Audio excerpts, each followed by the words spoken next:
Kamusta ka po kayo mga karayuman? Dito naman po ako, Nyolo the Third. Okay, nagsalita na po si Mr. Caldero. Aray ko. At pakinggan po natin. Praise God. Opportunity mga musta. Quiet lang po kayo ha. Atin-atin lang to. Pero iparating natin sa NBI, sa DOJ at sa Malacanang. Tayo-tayo lang ha. Oh. Sabihin natin sa DOJ, sa NBI at sa Malacanang, di kayo halata ha. Slight lang, pero hindi naman kayo halata.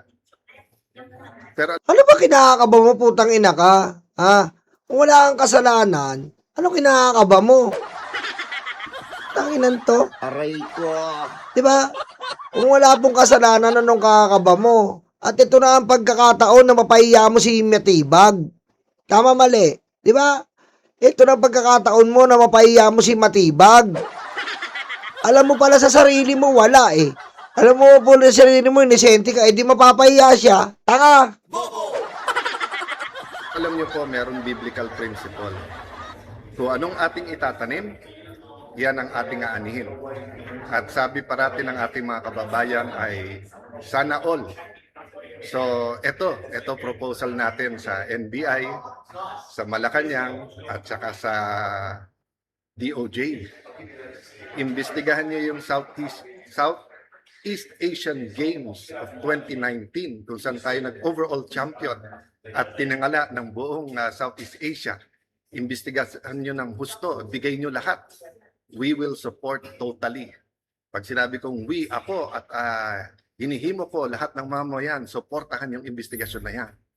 Tapos, ako naman, 10 ng aming mga kasama na ngayon Sinungaling talaga, o 10 daw ng mga kasama niya, eh wawalo kayo, tanga! Aray ko.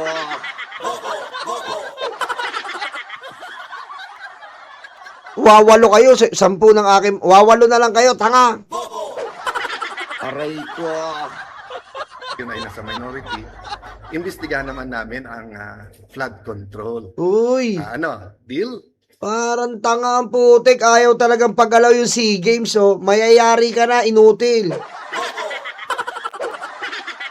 Obvious na obvious po, ayaw niyang paimbestigahan yung SEA Games.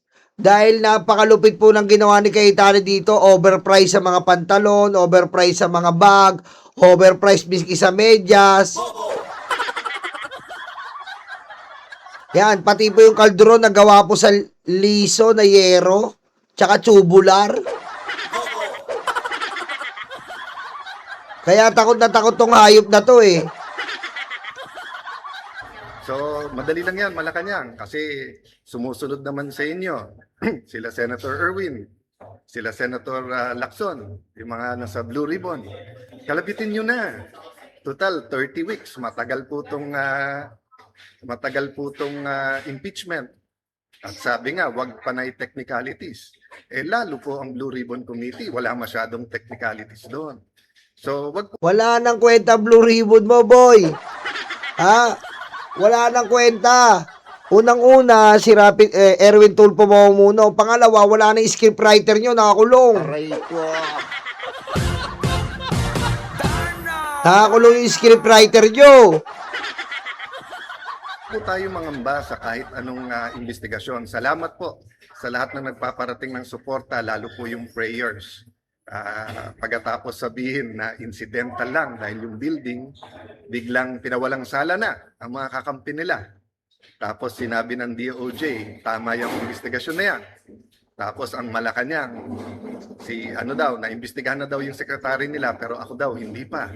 Okay lang, imbestigahan natin lahat. Pero hindi naman siguro bad words ang flood control. Ang bad words ay cover up. So, tamang-tama, magsosona na ulit. Bigyan natin ng pwedeng pag-usapan ang mahal natin Pangulo na tunay na mga pangyayari. May list na kami ng mga witnesses na mga matitibay. Yung iba, nasabi na in public. Wala na. Si Mr. Puday mo, nakakulong na. Aray ko. Nakakulong na. Wala ka lang maloloko, wala na yung scriptwriter nyo, nakakulong na. Aray ko. Nakakulong na si Defensor. Oh, si Marcoleta, wala na. Biro mo si Marcoleta, ang lupit po, no? Si Marcoleta. Napakalupit talaga ng UP, no? Nakalabas ng, napasok ng naka-wheelchair, nakalabas ng naglalakad, ang galing ng UP PGA.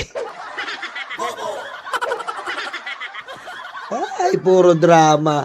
Kumita na yan, Marcoleta, kay Gloria. Aray ko. Ama ka na. Aray ko. So, supportan natin lahat. All-out investigation. Katotohanan para magbago na yung ating bayan. God bless you all. Magbabago yung ating bayan kung mawawala ka at makukulong ka, Cayetano. Kita nyo po, no? Kita nyo po, si Cayetano po, kabadong-kabado na. Ako, hindi ako kakabahan dyan, putik. Kung ako yan, ba't po ako kakabahan? Imbestigahan mo, tingnan natin kung may pupulutin ka. Diba? Tingnan natin kung may pupulutin ka. Para mapahiya ako si Matibag. Aray ko. Para mapahiya ako si Boying. Diba? Yung po yun eh. Kaso, ano siya, talagang nanginginig yung betlog ni Cayetano. Diba? Kasi ang laki ng kinita niya eh. Nakapag-donate pa nga yan kay Sara Duterte ng humigit kumulang 70 million.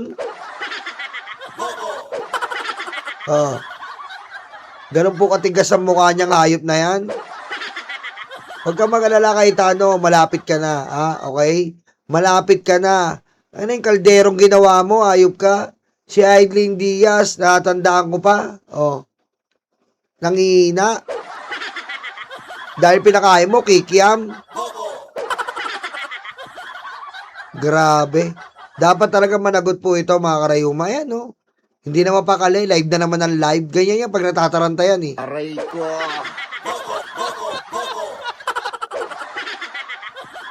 Ayan na naman po, mga karayuma. Maraming salamat po. Pa-like na lang po. Pa-share na rin po. Pa-subscribe dito sa Nyolo at sa Nyolo Random News. Nagla-live po tayo sa Pengkator. Okay, doon po tayo magkita-kita sa live habang may problema pa po itong channel natin. I love you all. Bye-bye.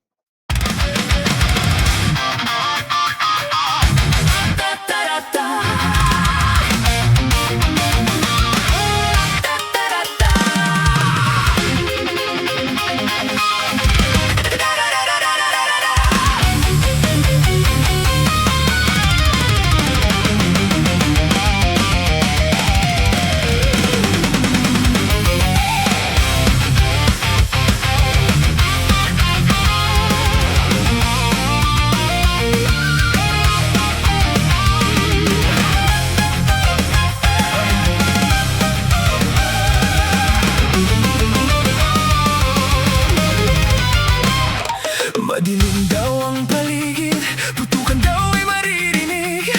Takot sa kanilang mata, ikaw ay madadala. Huwag kang palinlang kaibigan, hudas na 13 yan. Sinira nila ang Senado, sobrang ganit mga ito. Hindi nyo na maloloko mga Pilipino. Gising na gising kami sa kabobohan nyo. Di bumenta ang pelikula, pati ang drama.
isa